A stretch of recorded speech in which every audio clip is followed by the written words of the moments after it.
First quarter, grit. Grit, courage and resolve, strength of character. In 8th grade, I had to do a book report, and I waited, as usual, until the very last minute.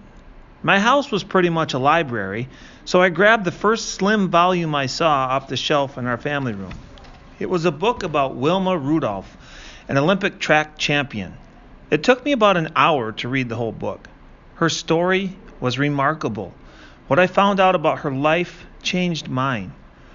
When she was born, Wilma Rudolph weighed only 4.5 pounds, and she spent the first 11 years of her childhood fighting illness such as scarlet fever, whooping cough, double pneumonia, and, get this, polio. Polio causes paralysis and has no cure. So left with only one working leg, Wilma was fitted with a metal leg brace at around age 5. Every week, she and her mom took a Greyhound bus from their small town to Nashville, Tennessee, for her physical therapy so that she could learn how to walk with her brace. During these trips, Wilma witnessed and experienced the segregation of the Deep South. They always had to ride in the back of the bus, and they couldn't eat in most restaurants.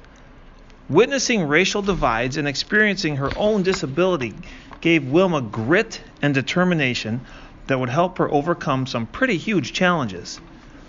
Often, Wilma would try to remove her leg brace so she could play like her friends and siblings. By age 11, she finally kicked off that leg brace permanently and began practicing to walk, run, and play ball. It was painful and hard, but she was determined. Her brothers set up a basketball hoop in their yard where she played every chance she got. After years and years of hard work and sheer willpower, she could not only walk well, but she could run faster than most kids. She became a star basketball player at her school, where Coach C.C. Gray gave her the nickname Skeeter because she was so fast. Imagine that. A girl who walked in special shoes with a leg brace for years was now given a nickname because of her speed.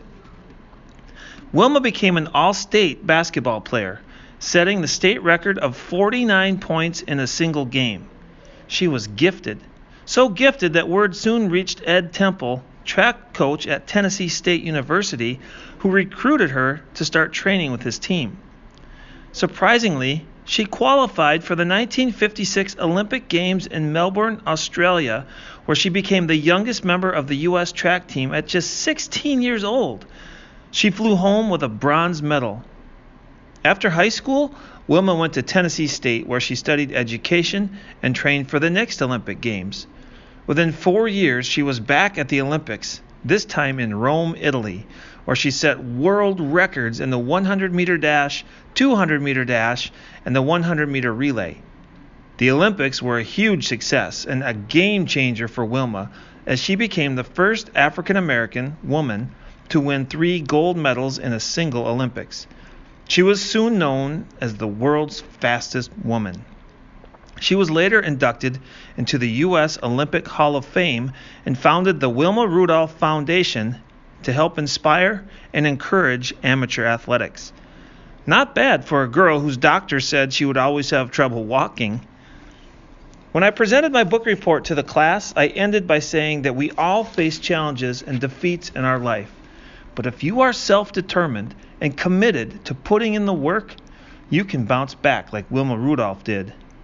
I got an A+ on the report, but most important, I realized that if she could overcome a paralyzed leg and become a track star, well, then I could work hard and excel in whatever sport I choose, and perhaps in life.